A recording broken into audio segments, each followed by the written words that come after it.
B M ಪೂಜಾ sir ಬಗ್ಗೆ ಏನ್ ಹೇಳ್ತೀರಿ? ಅವ ಮೊದ್ಲಾಗ ಬಾಳ ಹೇಳಿದನ್ರಿ. ಹ್ಮ್ ಒಂದ್ ಮನೆ ಸಂಬಳ ಐತಿದ್ದೆ ಇಲ್ಲೇ ಊರಾಗ ಹ್ಮ್ ಆಡ್ಕಾಯ್ತಿದ್ದ. ಹ್ಮ್ ಆಮೇಲೆ ನಾನು ಸ್ವಲ್ಪ ದಿನ ಮನೆ ಬಿಟ್ಟು ಹೋದೆ. ಹ್ಮ್ ಒಕ್ಕಲ್ತನ ಮಾಡಿದ್ದ. ಒಕ್ಕಲ್ತನ ಅಂದ್ರ ನಮ್ಮ ಎತ್ತು ಬಂಡಿ ಎಲ್ಲ ಇದ್ವು. ನಮ್ಮ ಒಕ್ಕಲ್ತನ ಮಾಡಿದ್ದ ಹಿರೇಮಠ ಸರ್ ಅಂತೇಳಿ ನಮ್ಮ ಊರಿಗೆ ಇದು ಮಾತಾಡಿದ್ರು. ಇವಾಗ ಒಟ್ಟ ಅರಿವಿನ ಇದ್ರ ಹಾಕ್ಯನಕ. ಅವ್ರ ಸರ್ ಬಂದ ಏನಂದ್ರ, ಇಲ್ಲ ನಿಮ್ ಮಗ ಶಾನೆ ಅದಾನ, ನಮ್ಮ ಮಕ್ಕಳು ಅರಿವಿ ತಂದು ಕೊಡ್ತೀವಿ, ಕಳ್ಸಿಕೊಡ್ರಿ ಸಾರಿ ಅಂತ ನಮ್ಮ ಅಪ್ಪಗ ನಮ್ಮ ಅವ್ಗ ಹೇಳ್ರು. ಆಮೇಲೆ ಅವ್ರ ಅರಿವಿ ತಂದು ಕೊಟ್ಟ ಮ್ಯಾಗ ಹೋದನ್ರಿ. ಅಲ್ಲಿಂದ ಶಾನೆ ಆದವ. ಅದಕ್ಕ ಕಾರಣ ಇವ ನಮ್ ತಮ್ಮ ಇಲ್ಲಿ ಒಳಗದ. ಹೆಂಗ್ ಕಾರಣ ರೊಕ್ಕ ರೂಪಾಯಿ ಕೊಟ್ಟದ್ದು ಎಲ್ಲ ಅವನ ಕಾರಣ. ಅವ ಎಲ್ಲಿವರೆಗೆ ಕಲಿತಾರ ಅಲ್ಲಿವರೆಗೆ ರೊಕ್ಕ ಕೊಟ್ಟ ಇವನು ನಮ್ ತಮ್ಮ.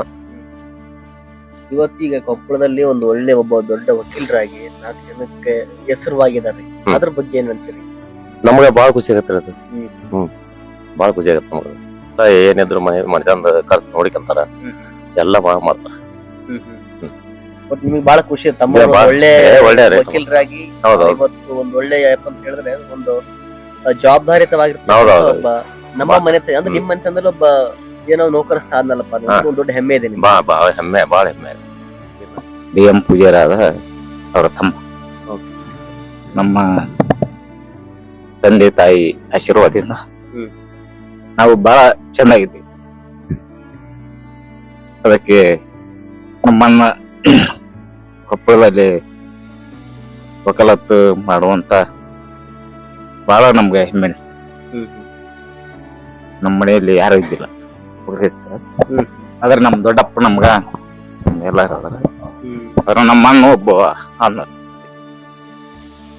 ಇರ್ಲಿ ಪಾಪ, ಬಾಳ ಕಳ ಆಗ್ತಾರೆ ಬಾಳ. ಇರ್ಲಿ ಇವತ್ತು ನಿಮ್ಮ ಕಣ್ಣೀರಿಗೂ ಇವತ್ತು ಒಂದು ದೊಡ್ಡ ಕತೆ ಇದೆ.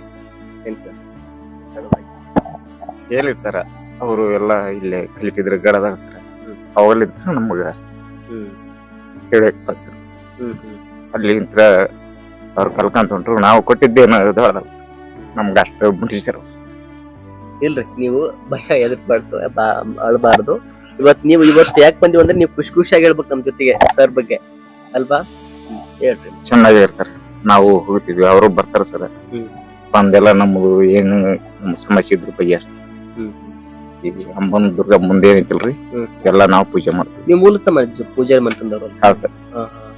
ಪೂಜೆ ಮಾಡ್ಕೊಂಡ ನಾವ್ ಅಪ್ಪರ್ ಇದ್ರು ಸರ್. ನಾವ್ ಅಪ್ಪರ್ ಇದ್ಮ್ಯಾಗ ನಮ್ ತಮ್ಮ. ನಿಮ್ಮ ತಂದೆಯವರ ಸರ್? ಮಲ್ಲಾಡಪ್ಪ ಪೂಜಾರ.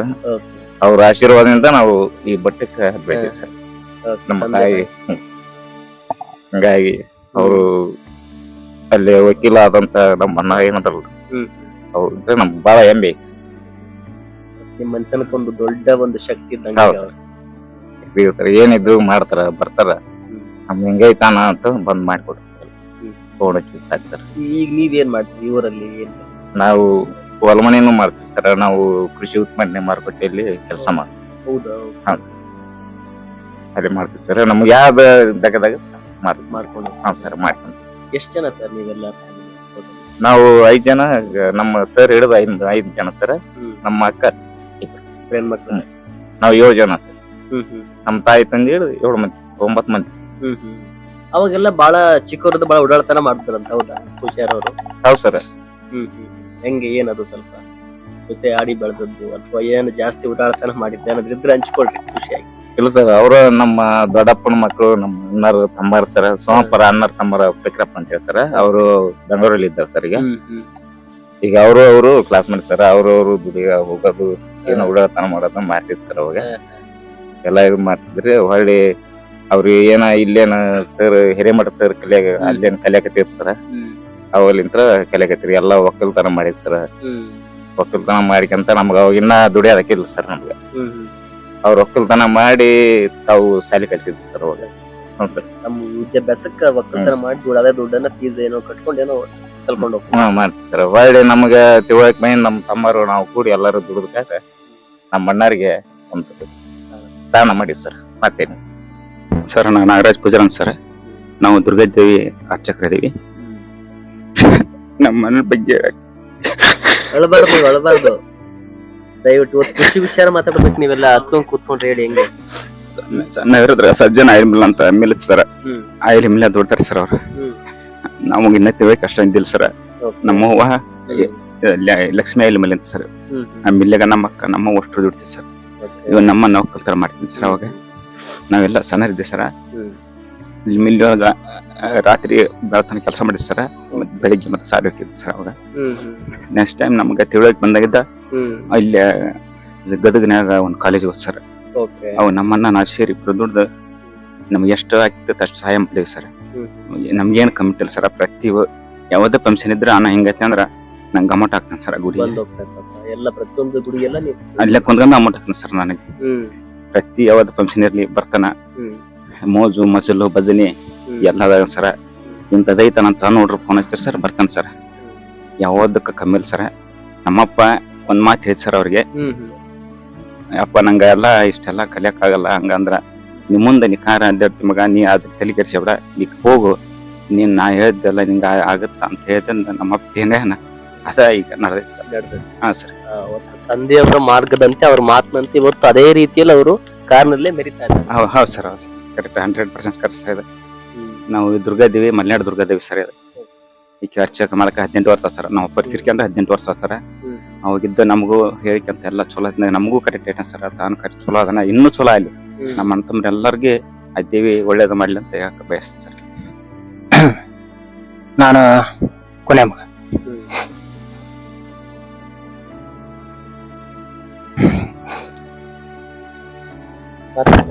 ಸರ್ ಬಗ್ಗೆ ನಾನು ವೈಯಕ್ತಿಕವಾಗಿ ನಾನು ಇವತ್ತು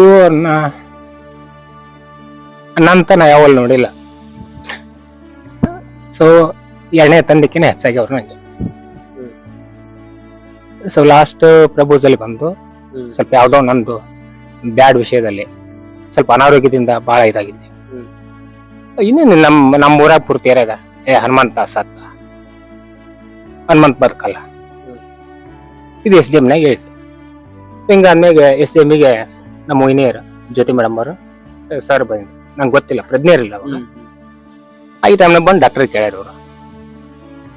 ಡಾಕ್ಟರ್ ಕೇಳಾದ್ಮೇಲೆ ಇಲ್ಲ, ಒಂದಿನಕ್ಕ ಈ ಮನುಷ್ಯ ಬದುಕಬೇಕಾದ್ರೆ ಒಂದಿನಕ್ಕೆ 25,000 ಖರ್ಚಾಗತ್ತೆ, ಬದುಕಬಹುದು, ಬದುಕಲಿಕ್ಕಿಲ್ಲ, ಯಾಕಂದ್ರೆ ಕಿಡ್ನಿ ಲಿವರ್ ಡ್ಯಾಮೇಜ್ ಆಗದ ಈ ತರ ಡಾಕ್ಟರ್ ಹೇಳಿದ್ಮೇಲೆ ನಮ್ ಸರ್ ಅವಾಗ ಹೇಳಿದ್ದು. ಬಟ್ ನನಗೆ ಅದು ಗೊತ್ತಿರಲಿಲ್ಲ, ಯಾಕಂದ್ರೆ ನಾನು ಪ್ರಜ್ಞೆ ಇರಲಿಲ್ಲ, ಅನ್ಕಾನ್ಸಿಯಸ್ ಇದ್ದೆ. ನಾನು ಬೇಕಿದ್ದ ನಮ್ಮ ತಮ್ಮಗ ಒಂದು ನಾನು ಕಿಡ್ನಿ ಕೊಡ್ತೀನಿ ಅಂತ ಹೇಳಿದ್ರು. ಆಸ್ಪತ್ರೆ ಸಂದರ್ಭದಲ್ಲಿ ಸೊ ಐ ವಿಲ್ ಹ್ಯಾಪಿ. ಇವತ್ತು ನಾನೇನಾದರೂ ಪುನರ್ಜನ್ಮ ತಗೊಂಡು ಇವತ್ತು ನಮ್ಮ ಅಣ್ಣರ ಜೊತೆ, ನಮ್ಮವ್ವ, ನನ್ನ ಹೆಂಡತಿ ಮಕ್ಕಳ ಜೊತೆ ನಾನು ಖುಷಿಯಾಗಿದೆ ನನ್ನ ಮನ. ಅದ್ರ ಜೊತೆಗೆ ಸರ್ ಇವತ್ತು ನಾನು ನನ್ನ ಬಾಲ್ದಿಂದ ಇಲ್ಲೇ 4ನೇ ತರತನ ಹೆಂಗ ಸಾಲಿ ಕಲ್ತೀವಿ ಪೂರ್ತಿಯಾಗ. 5ನೇ ತಕ್ಕ ಅವರ ಬಂದು 2 ನಂಬರ್ ಸಾಲಿಗೆ ವಿಜಯನಗರದಾಗ ಸಾಲಿ ಹಚ್ಚಿದೆ. ಭಾಳ ಬಿಡಾಳ ಸರ್. ನಾನು ಒಟ್ಟ ಯಾರ ಮಾತು ಕೇಳ್ತಿದ್ದಿಲ್ಲ, ಯಾರ ಕೈ ಸಿಗ್ತಿದ್ದಿಲ್ಲ. ಶಾಲೆಗೆ ಏಟ್ ಕಲ್ತಿದ್ನ ಗೊತ್ತಿಲ್ಲ. ಇವತ್ತು ನಾ ರಾಜ್ಯ ತುಂಬಾ ಎಲ್ಲೇ ಒಬ್ರು ನಾನು ನೋಡಿ ಸರ್ ನಮಸ್ತೆ ಹನುಮಂತ್ ಪೂಜಾರಿ ಸರ್ ಅಂತಾರಂದ್ರ ಅದು DM ಪೂಜಾರಿ ಕಾರಣ. ಯಾಕಂದ್ರೆ ಸರ್ ಪ್ರತಿದಿನ ಟ್ಯೂಷನ್ ಒಂದು ದಿನ ಮಿಸ್ ಮಾಡ್ತಿದ್ದಿಲ್ಲ. ಅವ್ರು ಬಡ್ದಿರೋ ಏಟ್ ಹೆಂಗಿದ್ವು ಅಂದ್ರೆ ಸರ್, ಒಂದ್ ದಿನ ಒಂದೇಟ್ ಅವ್ರು ಬಡದ್ರ 1 ವಾರ ಇರ್ತದ ನನ್ನ ಮೈ ಮೇಲೆ ಗಾಯ. ಅವಾಗೆಲ್ಲ ನಮ್ಮನ್ನ ನೋಡಿದ್ರು ಅಷ್ಟೆಲ್ಲ ಸಿಟ್ಟು, ಏನ್ ಮಾಡ್ಲಪ್ಪ ಈ ಬಡಿತಾನೆ ಈ ಮನುಷ್ಯ, ಮನೆಗೆ ಹೆಂಗ್ ಹೋಗೋಣ ಶಾಲೆಯಿಂದ, ಬರೀ ಈ ಎದರಿಕೆಗೆ ಇರ್ತಿದ್ದೆ. ಆ ನಂತರ ನಾನು 2nd PUC ಓದ್ತಿರ್ಬೇಕಾದ್ರೆ ಅವ್ರ ರೂಮ್ನಾಗ ಉಳ್ಕೊಂಡೆ. ಆಲ್ರೆಡಿ ಅವ್ರು ಅವಾಗಲೇ ವಕಾಲತ್ ಮಾಡ್ತಿದ್ರು. ಅವಾಗ ಗೊತ್ತಾಗತ್ತು ನಮ್ಗ ಕಾಲೇಜಿನೊಳಗ ಕೆಲಷ್ಟು ಪಾಠ ಬೋಧನೆ ಮಾಡಕ್ ಹೇಳಿದ್ರು. ಅವಾಗ ಅಲ್ಲಿ ನಾನು ಮಾತಾಡಕ ಪ್ರಯತ್ನ ಪಟ್ಟೆ. ಅವಾಗ ಗೊತ್ತಾಯ್ತು ನಮ್ಮ ಅಣ್ಣಾರ ಅದ್ಕ ಬಡದ, ಅವ್ರ ಬಡದಲ್ಲೇ ನಾನು ಇವತ್ತು ಹಿಂಗ. ಅಲ್ಲಿಂದ 2006ರಿಂದ ABP, RSS, ವಿಶ್ವ ಭಾರತಿ ಹಿಂದೂ ಪರಿಷತ್, ಬಜರಂಗ ದಳ, ಶಿವಸೇನೆ, ಹಿಂಗ ಹಲವಾರು ಕನ್ನಡ ಪರ ಮತ್ತು ದಲಿತ ಪರ ಹಿಂದೂ ಪರ ಸಂಘಟನೆ ಮಾಡ್ಕೋತ ಬಂದ ಸರ್. ಈ ಎಲ್ಲಾ ಸಂಘಟನೆದೊಳಗು ಒಂದು ಹತ್ತತ್ರ ನನಗೆ ಗೊತ್ತಿರೋ ಪ್ರಕಾರ ಒಂದು 50,000ಕ್ಕಿಂತ ಹೆಚ್ಚಾಗಿ ನಾ ಕಾರ್ಯಕ್ರಮ ಮಾಡೇನಿ ರಾಜ್ಯವ್ಯಾಪಿ. 50,000ಕ್ಕಿಂತ ಹೆಚ್ಚಾಗಿ ನಾ ಕಾರ್ಯಕ್ರಮ ಮಾಡ್ಬೇಕಾದ್ರ ಅದು ನಮ್ಮ ಅಣ್ಣಾರ್ ಕೊಟ್ಟ ಗಿಫ್ಟ್. ನಾ ಶಾಲೆಗೆ ಎಷ್ಟು ಕಲ್ತಿನ ನನಗಂತೂ ಗೊತ್ತಿಲ್ಲ ಸರ್. ನನ್ನ ಹತ್ರ ಇವತ್ತೇನಾದ್ರು ಈ ಹನುಮಂತ್ ಪೂಜಾರಿ ಹತ್ರ ನಾಲೆಡ್ಜ್ ಐತಪ್ಪ ಅಂತಂದ್ರ DM ಪೂಜಾರಿ ಅವ್ರು ಕೊಟ್ಟಿರೋದು ಗಿಫ್ಟ್. ಅವರು ನನ್ನ ಪ್ರಕಾರ ನಮ್ಮ ಮನೆಗೆ ಸಣ್ಣವ, ಈಗ ಅಣ್ಣಾರು ಹೇಳ್ದಂಗ ನನಗೆ ಬರ್ತಾನೆ ಗೊತ್ತಿಲ್ಲ. ಅವರೆಲ್ಲ ನಾನು ಚಂದಾಗೇನೆ ಜೋಪಾನ ಮಾಡಿದ್ರು ಸರ್, ನನಗೇನು ಕಡಿಮೆ ಮಾಡಲಿಲ್ಲ ಅವರು. ಎಕ್ಸ್ಪೆಷಲಿ ಅಣ್ಣಾರು ವಕೀಲರಾದ್ಮ್ಯಾಗಂತೂ ಸೊ ಐ ವಿಲ್ ಹ್ಯಾಪಿ. ನನಗೆ ಯಾವುದೇ ರೀತಿಯಿಂದ ಏನೂ ತೊಂದರೆ ಆಗಲಿಲ್ಲ. ಏನು ಕಾಮನ್ ಆಗಿ ಬಂದಿರ್ತಾರ, ಬಂದಾಗ ಬೈತಾರ, ಆ ಥರ ಎಲ್ಲ ಈ ಥರ ಮಾಡ್ಕೊಂಡು ಹೋಗು, ಏನಿದೆ ನಾನು ನಿಮ್ಮ ಜೊತೆ. ಅದು ಕೊಟ್ಟಾರೋ ಬಿಡ್ತಾರೋ ಎರಡನೇ ವಿಚಾರ ಸರ್. ಕೊಟ್ಟ ಎಲ್ಲದನ್ನು ಇವತ್ತು ಅವ್ರು ನಡ್ಸ್ಕೊಂತ ಹೋಗ್ಯಾರ, ನಾನು ಅದಿರಿ ಅಂತ ಹೇಳ್ತಾರಲ್ಲ, ಸೊ ಅದಕ್ಕಿನ ದೊಡ್ಡ ಮತ್ತೆ ಆಗ್ತದೆ ಸರ್. ಹಿಂಗಾಗಿ ನನ್ನ ಮದುವೆ ಆಸೆ ಇರಲಿಲ್ಲ, ಇಲ್ಲಿ ಮಾಡ್ಕೊ ಅಂದ್ರು. ಸೊ ಇವತ್ತಿಗೇನು 4 ಮಂದಿ ನಮ್ಮ ಅಣ್ಣಾರು ಏನು ಹೇಳಿದ್ರು ಅವ್ರ ಮಾತು ನಾಕಿದ್ದೆ. ಎಕ್ಸ್ಪೆಷಲಿ ನಮ್ಮ ಸರ್ ಹೇಳ್ದಂಗೆ ಹೆಂಗ್ ಮಾಡಪ್ಪ, ಸರಿ ಆಯ್ತು, ಭಾಳ ಖುಷಿ ಆಗುತ್ತೆ ಸರ್. ಅವ್ರ ಬಗ್ಗೆ ಅದಕ್ಕೆ ಮೊದಲಾಗೆ ಹೇಳ್ತೀನಿ. ಸೊ ಅವರು second father in my life, ಎರಡನೇ ತಂದೆ. ಕೊನೆಯದಾಗಿ ಸರ್ಗೆ ಸರ್ ನಾನು ನಮ್ಮ ಸರ್ಗೆ ಹೇಳೋದು ಇಷ್ಟ, ಈಗ ಏನ್ ತಾವು ಅಲ್ಲಿಂದ ಇಲ್ಲಿ ತನಕ ವೃತ್ತಿಪರ ವಕೀಲರಾದ್ರೂ ಸಹಿತವಾಗಿ ಸಮಾಜ ಸೇವೆಯನ್ನು ಮಾಡ್ಕೋತಾನ ಅವ್ರು ಬಂದಿರ್ತಕ್ಕಂಥ ವ್ಯಕ್ತಿ.